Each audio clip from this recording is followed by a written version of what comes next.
Baik, assalamualaikum warahmatullahi wabarakatuh ya. Untuk hari ini saya akan memberikan materi tentang sistem respirasi ya terkait dengan yang mungkin sering muncul ya atau materi-materi yang erat kaitannya dengan soal-soal UKOM ya, terutama khususnya pada soal-soal dengan pasien gangguan sistem respirasi ya. Baik, eh, untuk KMB ya, dibagi dengan beberapa sistem ya, ada sistem respirasi, kardio, integumen, psikolo ya, banyak sekali dan terutama gangguannya pada pasien dewasa. Kemudian untuk materi pada sistem respirasi ini ya, yaitu biasanya pada kasus yang banyak ditemukan adalah pasien dengan asma, COPD, kemudian tuberkulosis, kemudian efusi pleura, pleuritis, dan juga pneumonia. Kemudian materi yang biasanya sering muncul yaitu terkait dengan pengkajian, kemudian juga fokus diagnosisnya, intervensi, evaluasi, dan juga biasanya ada kaitannya dengan aspek legal etik ya atau kode etik dari keperawatan. Langsung saja saya mulai ya. Yang pertama yaitu dimulai dari pengkajian ya. Biasanya akan ada tipe-tipe soal ya yang menanyakan terkait hasil pengkajian ya atau pasien dengan kondisi misalnya pasien dengan PPOK ya, apa hasil abnormal yang akan ditemukan ya, misalnya nanti ada barrel chest atau normal chest atau seperti apa ya. Kalau pada pasien dengan PPOK biasanya sering muncul atau sering nampak yaitu bentuk dada ya, yaitu yang seperti tong ya atau barrel chest. Ya, di mana normalnya bentuk dada yaitu normal ya dan berbentuk bulat lonjong dengan diameter antero-posterior lebih kecil daripada diameter lateral. Kemudian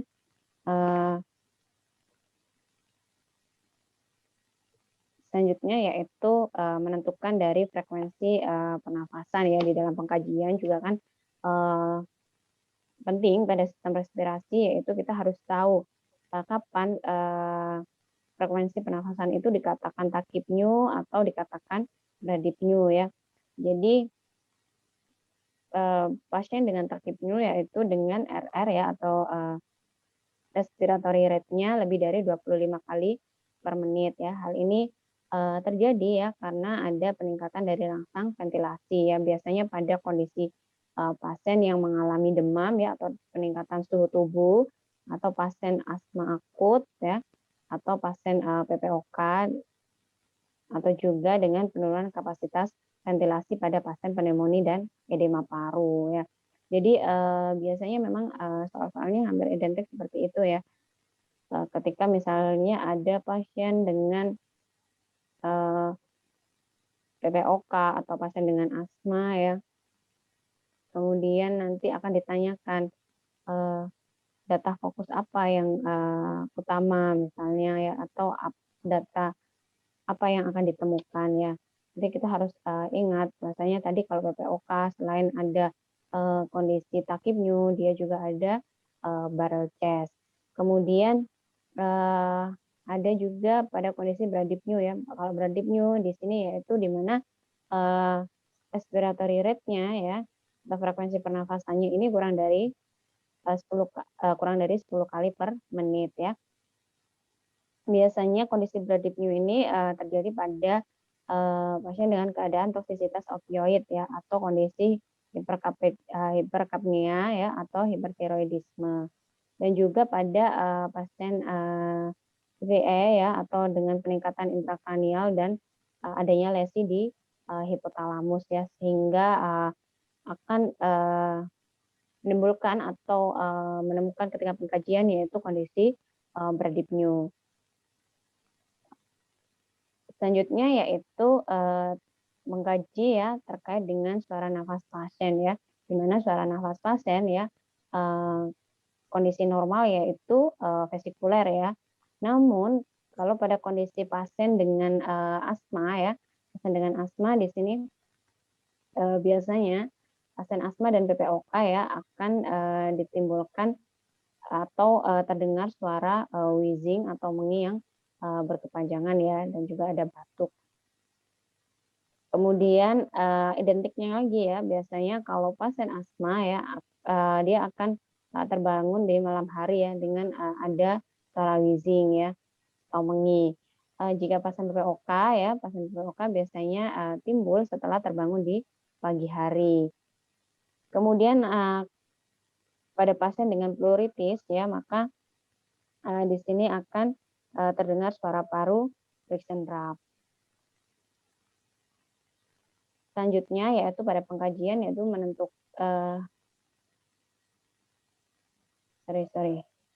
menentukan dari hasil perkusi ya.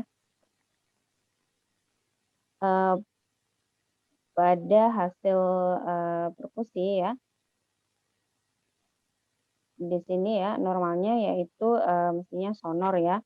Biasanya hasil perkusi yang abnormal ini yaitu ada hipersonor, ini ditemukan pada pasien pneumotorak ya. Juga ada perkusi peka, ini pada pasien konsolidasi paru, kolaps paru, fibrosis paru berat ya. Dan juga perkusi yang terdengar dullness, ini biasanya pasien dengan efusi pleura dan juga hematotorak. Kemudian interpretasi EKG ya, terkait interpretasi EKG ini pemeriksaan analisis gas darah arteri ini bisa digunakan ya, atau kita harus menginterpretasi dari adanya gangguan gas darah pada pasien ya, kondisi pasien. Dan juga melihat status asam basa ya. Jadi kita melihat gangguan gas darah arteri dari tekanan CO2-nya ya, PaCO2-nya dan juga PaO2-nya. Sedangkan untuk status asam basa ini dari kadar pH dan juga HCO3-nya ya. Jadi hal yang paling penting ya, atau cara mudah kita membaca analisis gas darah ya, dimana yang paling penting kita harus melihat pH, kemudian juga CO2 dan HCO3 ya. Kita juga harus membandingkan dari CO2 atau HCO3 ya dengan pH-nya. Harus bandingkan ya antara kadar PCO2, HCO3 dan pH itu untuk menentukan apakah jenis kelainan asam basa yang terjadi ya. Misalnya jika pH asidosis, pH asidosis dan CO2-nya asidosis ya, maka ini kelainannya bisa disebabkan ya oleh sistem respirasi, sehingga kenapa disebutnya asidosis respiratorik gitu ya. Jadi kalau masalahnya pada pH dan CO2-nya, maka bisa dikatakan kelainannya ini disebabkan oleh sistem pernafasan ya. Kemudian juga contoh lain ya, jika pH-nya alkalosis misalnya ya, dan juga HCO3-nya alkalosis ya, maka kelainan asam basanya ini disebabkan oleh sistem metabolik ya, sehingga disebut alkalosis metabolik ya. Jadi kalau kaitannya pH dan HCO3 maka kelainannya disebabkan karena metabolik ya. Jadi kalau karena pH dan PaCO2-nya yang bermasalah, maka kelainannya disebabkan karena respiratorik ya. Itu untuk mempermudah kita saja apakah dia dikatakan respiratorik atau metabolik. Kemudian juga kita harus lihat apakah CO2 atau HCO3 itu berlawanan dengan pH ya. Jadi apabila ada ya antara pH antara PCO2 ya dan HCO3 ini berlawanan ya, maka terdapat kompensasi dari salah satu sistem pernafasan atau metabolik. Contohnya ya, jika pH-nya itu asidosis, kemudian CO2-nya juga asidosis dan HCO3-nya alkalosis ya, ini CO2 cocok dengan pH sehingga kelainan primernya yaitu asidosis respiratorik. Sedangkan HCO3 ini berlawanan dengan pH menunjukkan adanya kompensasi dari sistem metabolik ya. Ini untuk melihat dari sistem kompensasinya itu tadi. Kemudian kita juga perlu melihat ya antara PO2 ya, tekanan dari oksigen dan juga saturasi oksigennya. Nah, jadi langkah yang terakhir ini ya, jadi kita lihat kadar dari oksigennya dan saturasi dari oksigennya. Jika di bawah normal, maka menunjukkan terjadinya kondisi hipoksemia ya. Jadi untuk memudahkan teman-teman dalam mengingatnya ya, kita bisa menggunakan akronim ROM ya, jadi respiratory opposite dan metabolic equal ya. Jadi kalau respiratory opposite di sini yaitu tekanan karbon dioksidanya ini di atas normal, berarti pH-nya itu semakin rendah. Kemudian hal itu merupakan asidosis ya, dan juga atau sebaliknya. Kemudian kalau pada metabolic equal ya, maka HCO3 ini di atas normal, berarti pH-nya akan semakin tinggi ya. Di sini yaitu kondisi alkalosis. Jadi kalau memudahkan hafalannya seperti itu. Jadi kalau ROM ya tadi pakai ROM respiratory opposite atau equal metabolic ya. Dan itu juga ada cara mempermudah ya kalau mahasiswa boleh menggambar kalau kita ingat gambar seperti SOS seperti ini ya. Jadi kita harus tahu dulu nilai normal dari gas darah itu tadi ya. Kalau pH ya, pH normalnya 7,35 sampai 7,45 ya. Kalau dia ke kiri maka dia cenderung asidosis. Jadi kalau dia kurang dari normal maka di sini cenderung asidosis. Sedangkan kalau pH-nya lebih dari normal maka dia cenderung ke alkalosis arahnya ya. Kemudian hal ini serupa juga dengan tadi ya HCO3 ya. Jadi ketika HCO3-nya kurang dari normal maka dia dikatakan juga asidosis. Jika dia lebih maka dia dikatakan alkalosis. Ini tadi ya. Makanya metabolic equal tadi ya, equal metabolic. Kemudian yang dikatakan tadi respiratory opposite tadi ya. Jadi ketika malah PCO2-nya ini meningkat ya, dia dikatakan asidosis ya. Kebalikannya dengan pH, kalau pH-nya menurun dia asidosis ya. Jadi kemudian kalau PCO2-nya yang turun dia dikatakan alkalosis. Sedangkan kebalikannya pH ketika pH dia turun malah dia dikatakan asidosis ya. Jadi ini kebalikannya. Kemudian gambarannya ya, jadi seperti ini. Jadi teman-teman bisa membuat gambaran seperti ini ya, buat kotakan seperti main SOS ya, bikin asidosis, normal atau alkalosis. Jadi nanti kita tinggal lihat nilai dari pH atau PaCO2 atau HCO3-nya terletak di mana. Kita nanti tinggal letakkan pada kotak-kotak ini. Kemudian kita bisa mengartikannya dari itu tadi ya. Jadi kalau pH-nya kurang ya kita letakkan dia di asidosis ya. Kalau dia pH-nya lebih maka kita letakkan di alkalosis. Kalau normal ya diletakkan di normal. Kemudian PCO2 juga seperti itu. Dia kalau lebih kita letakkan pada asidosis ya. Dan kalau kurang maka kita letakkan pada alkalosis. Begitu juga HCO3 ya. Kalau dia HCO3-nya kurang dari 22 dia ada di sini asidosis ya. Kemudian di sini ya normal ya, atau juga kalau dia lebih dari 26 dia HCO3. Maka penting sekali kita harus mengingat hal ini ya. Dan juga istilah ROM tadi ya, respiratory opposite dan equal metabolic ya. Jadi kalau pH dan PaCO2 itu kebalikan, sedangkan pH dan HCO3 itu sama ya. Jadi kalau pH naik maka HCO3 juga naik, itu sama-sama alkalosis. Kalau turun sama-sama asidosis. Jadi gambarannya seperti itu. Kemudian kita menginterpretasi ya, apakah dia respiratorik atau metabolik tadi ya. Jadi kalau dia, pH-nya ini, berikatannya dengan PaCO2, maka kita mengatakan kelainannya pada sistem respiratorik ya. Sedangkan kalau, eee, pH-nya ini berikatannya dengan HCO3 ya, maka kita mengatakan kelainannya karena metabolik. Jadi seperti itu ya mudahnya.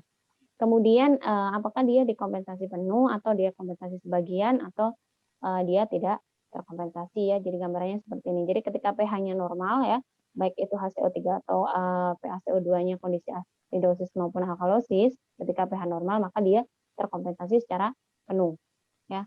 Sedangkan, kalau pada, kondisi, pH misalnya berkaitan dengan HCO3 atau pH, dengan, PaCO2 ya, dan intinya salah satu ini kondisinya ada di sini, maka dia, kompensasinya, sebagian ya. Sedangkan kalau, salah satunya ada, di rentang normal ya, untuk, baik itu respiratorik atau metaboliknya, maka, ini dikatakan tidak terkompensasi ya. Jadi gambaran mudahnya seperti itu. Kalau, teman-teman, susah ya untuk menghafalkan, kita bisa membuat kotak, SOS ini. Baik, saya lanjut. Kemudian ada, pemeriksaan, pada pasien TB ya, kemungkinan ada, keluar kasus pada masalah, pasien, dengan tuberkulosis ya. Jadi, uji mantau ya, ini kurang lebih 5 milimeter ini dikatakan negatif ya, kalau 5 sampai 9 dikatakan meragukan dan 10 ini, dikatakan, positif TB ya. Ini untuk, pengkajian. Kemudian kita lanjut ya, untuk mendiagnosis dari masalah, respirasi ya. Jadi, pada masalah respirasi ya, untuk di AIDS memang hanya, membahas tentang, bersihan jalan nafas, pola nafas tidak efektif ya, dan juga gangguan pertukaran gas. Ini saya tambahkan satu, yaitu gangguan ventilasi spontan ya. Di mana, dari 4 diagnosis ini ya hampir sama, pasien akan dalam kondisi, mungkin sesak nafas atau, dengan RR yang, apa namanya, cepat ya atau abnormal. Intinya di sini kita harus tahu kalau bersihan jalan nafas ya, berarti dia masalahnya karena adanya sumbatan atau obstruksi ya, baik itu mungkin sputum ya, apa namanya, mukus atau apapun, ya itu, dia masalahnya yaitu di jalannya. Jadi di jalannya itu ada sumbatan atau ada obstruksi, ya. Sedangkan kalau pada pola nafas, di sini yaitu masalahnya di polanya, pola dari inspirasi dan ekspirasinya yang tidak adekuat, ya. Kemudian kalau pada gangguan pertukaran gas ya, di sini ya, eee, hampir sama dengan gangguan ventilasi spontan ya.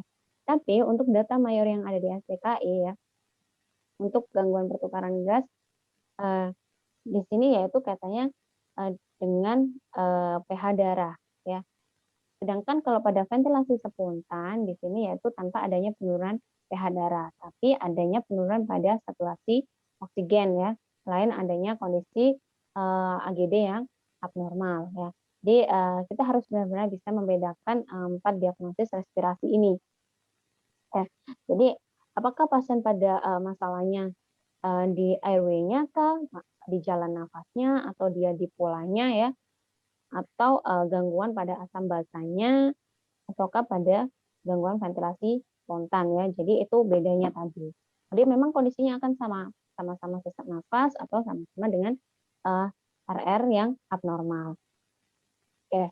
Kemudian ya ini, coba saya rangkum sedikit ya. Jadi kalau diagnosis ya, jadi yang hampir sama ya, untuk bersihan jalan nafas yaitu, paling tidak yaitu akan ditemukan data adanya suara nafas yang abnormal, entah itu wheezing, entah itu ronki ya, dan juga disertai batuk ya. Biasanya di sini pasien tidak akan, mampu batuk secara efektif atau kesulitan batuk atau kesulitan bicara ya. Ini untuk masalah airway ya. Jadi yang, paling jelas yaitu adanya suara nafas ya, karena adanya penumpukan sekret ya atau penumpukan mukus maka akan, ketika diauskultasi, terdengar suara, entah itu ronki ya, Kemudian juga pasien biasanya, batuknya, tidak efektif ya atau sulit mengeluarkan dahak, biasanya seperti itu. Kemudian yang kedua yaitu terkait gangguan pola nafas ya, biasanya pasien akan mengeluhkan, adanya dyspnea ya atau dia, mengeluh sesak dan yang paling penting yaitu pada gangguan pola nafas adalah penggunaan otot bantu nafas, entah itu sternocleidomastoideus atau apapun otot bantu nafas, daerah, eee, dada ya. Kemudian juga pola nafas yang abnormal ya, entah itu nanti dia, tachypnea atau bradypnea ya. Kemudian untuk gangguan pertukaran gas sama ya, dia juga ada dyspnea, dia ada keluhan sesaknya. Kemudian juga ketika di auskultasi maka tidak terdengar vesikuler, tapi terdengar suara nafas yang abnormal ya, entah itu wheezing, entah itu rhonki ya, pasti ada. Dan juga adanya peningkatan dari heart rate ya. Dan yang tadi paling penting saya katakan yaitu dia, eee, tidak ada, penurunan pada, saturasi oksigen ya, dia memang ada masalah pada, analisa gas darahnya. Sedangkan kalau pada gangguan ventilasi ya, yaitu yang paling penting dia otot bantu nafas ya, sama ya, jadi hampir mirip nanti ketika gangguan pola nafas atau ventilasi sama, tapi untuk ventilasi dia dengan nilai AGD yang abnormal ya. Sedangkan kalau, gangguan pertukaran gas ya, kita, harus berhati-hati antara bersihan atau gangguan ya. Kalau gangguan pasti dia akan diikuti abnormal dari, nilai AGD-nya.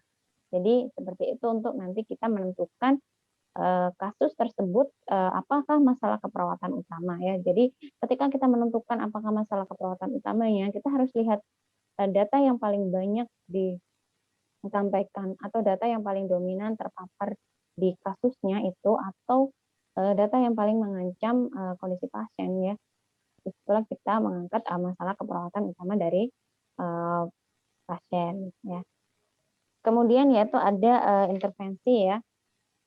Jadi, untuk intervensi ya, biasanya ada mungkin, kalau kolaborasi nebulizer ya, ini biasanya pasien dengan, produksi mukus ya atau dengan masalah di RW-nya ya.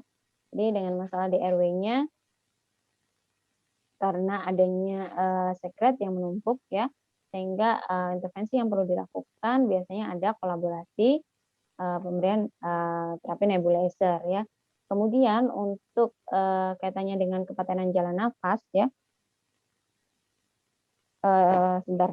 Jadi untuk, nebulizer di sini yaitu, biasanya untuk obat-obatan ya yang digunakan biasanya ada Ventolin, ada Pulmicort ya, kemudian juga ada Bisolfon. Ini yang banyak digunakan untuk, prosedur terapi nebulizer. Kemudian juga, ada tindakan untuk, mempertahankan, kepatenan jalan nafas ini ya.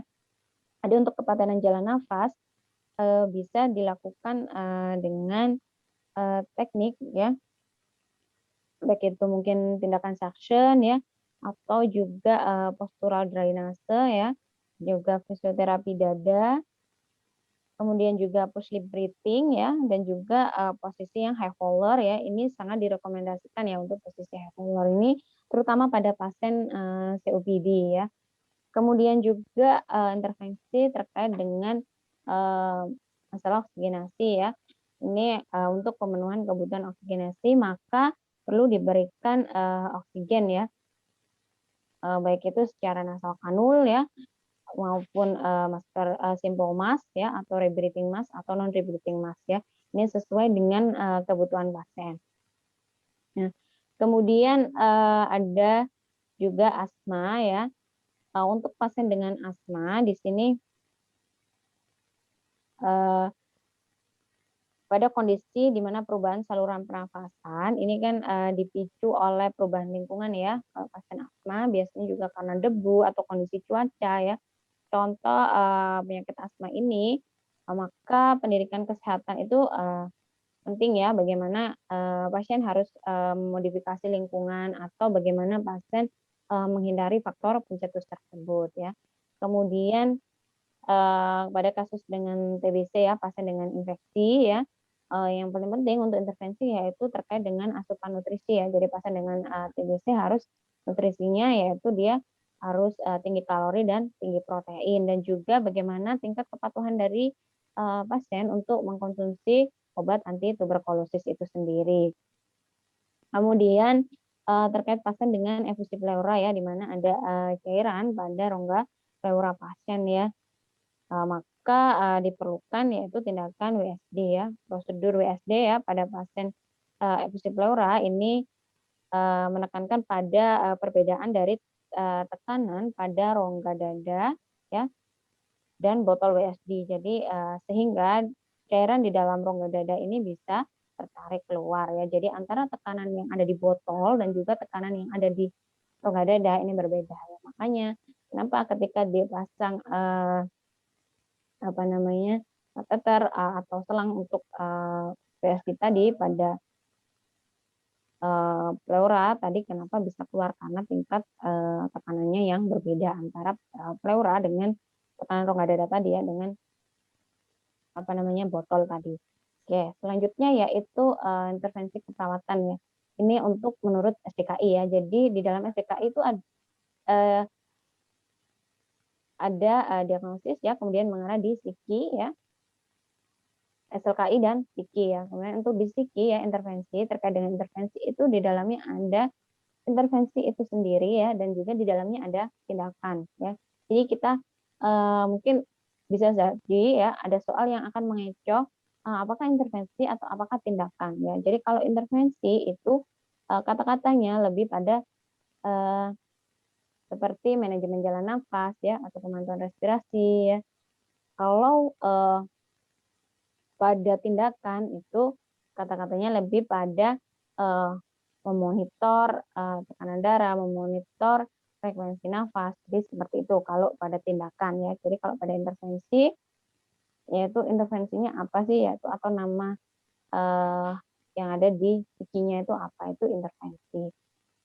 Ya, jadi kalau pada pasien dengan masalah pola nafas ya, biasanya yaitu ada manajemen jalan nafas ya, tadi untuk terkait kepatenan jalan nafas maupun terkait pemantauan respirasi ya. Kemudian juga bersihan jalan nafas tidak efektif. Di sini yaitu bagaimana melatih pasien untuk bisa batuk efektif ya. Kemudian manajemen jalan nafas sendiri dan juga pemantauan dari respirasi. Kemudian untuk gangguan pertukaran gas yaitu memantau respirasi ya, memantau respirasi dan juga terapi oksigen. Dan ventilasi spontan yaitu dengan dukungan ventilasi dan pemantauan respirasi ya. Selanjutnya yaitu tindakan keperawatan. Nah, ini yang bedanya intervensi tadi. Contohnya pada intervensi latihan batuk ya, di dalamnya yaitu ada tindakan keperawatan ya. Tindakannya contohnya yaitu mengidentifikasi kemampuan batuk atau mengatur posisi semi fowler atau fowler ya. Kemudian juga menganjurkan tarik nafas ya melalui hidung selama 4 detik, kemudian menahan ya. Jadi bisa jadi ya akan ada pertanyaan juga bagaimana cara melakukan terkait bagaimana cara melakukan batuk efektif ya. Misalnya perawat sudah memposisikan pasien, kemudian menganjurkan tarik nafas melalui hidung selama 4 detik. Apa tindakan selanjutnya? Biasanya juga akan ada pertanyaan seperti itu ya. Jadi kita harus tahu juga SOP-nya. Kita harus paham setiap step-step dari tindakan keperawatan itu ya. Kalau mungkin teman-teman yang sudah bekerja di rumah sakit sudah di luar kepala ya. Yang belum mungkin kita harus ingin belajar lagi ya, agar nanti ketika mendapatkan soal yang kaitannya dengan intervensi tindakan lanjutan ya, tindakan lanjutan yang terkait dengan SOP, maka kita sudah paham ya. Kemudian juga terkait terapi oksigen ya, itu mungkin ada untuk tindakannya yaitu monitor aliran oksigen, kemudian monitor adanya tanda hipoventilasi, kolaborasi juga penentuan dosis oksigen ya, atau penggunaan alat oksigen yang sesuai dengan kebutuhannya pasien ya. Ini untuk tindakan keperawatan ya. Dan itu juga evaluasi ya. Evaluasi di mana kalau untuk kepatenan jalan nafas ya terkait Kepatenan jalan nafasnya kita, yang perlu dievaluasi yaitu pertama adalah kondisi fisik ya, kemudian juga, tidak adanya sekret ya, dan, frekuensi nafasnya normal atau tidak adanya suara nafas tambahan ya. Kemudian kalau pada pasien dengan TB ya, yang paling penting kita harus evaluasi adalah pasien tidak ada putus obat ya. Jadi, pasien patuh dalam, penggunaan obat itu sendiri. Kemudian, baik itu sesuai jumlahnya ya, jenis obatnya, habis itu dosis ya, dan waktu, meminumnya. Ya. Dan yang terakhir yaitu, terkait, prinsip etik dari keperawatan ya. Mungkin juga bisa, keluar ya, soal-soal terkait etik ya, yaitu, di mana ada 8 prinsip etik ya. Yang pertama ya tadi ada autonomi ya, di mana, bahwa si individu atau pasien ini, mampu bahwa individu ini mampu berpikir ya, logis dan membuat keputusannya sendiri ya, sehingga ini, perawat ini harus menghormati kemandirian pasien ya. Jadi, si pasien bisa, membuat, eee, decision making sendiri ya, dan perawat harus, menghormati itu otonomi ya. Kemudian kalau beneficence, di sini yaitu prinsip ini menuntut perawat ini untuk melakukan hal yang baik sesuai dengan ilmu dan kiat keperawatan dan melakukan pelayanan kesehatan. Jadi, perawat melakukan suatu tindakan ya, yang, baik ya, yang sesuai dengan, keilmuan dari keperawatan ya. Jadi bukan, melenceng ke ranah bidang lain ya. Kemudian, justice yaitu, direfleksikan dalam praktik profesional ya. Ketika perawat bekerja sesuai ilmu dan, kiat keperawatan dengan memperhatikan keadilan ya, kalau justice itu yang paling kita ingat yaitu keadilan ya, sesuai dengan standar praktik dan hukum yang berlaku ya. Jadi tidak membedakan antara pasien yang, misalnya pasien yang, tidak dikenal ya, atau pasien dari masyarakat umum, atau, pasien yang temannya sendiri, seperti itu. Kemudian juga ada prinsip etik non maleficient ya. Di sini yaitu perawat ya dalam memberikan pelayanannya ini tidak menimbulkan bahaya ya atau cedera fisik ya dan psikologis terhadap, pasien ya. Jadi memberikan satu pelayanan yang aman untuk pasien, itu untuk non maleficient ya, jadi tidak merugikan si pasien.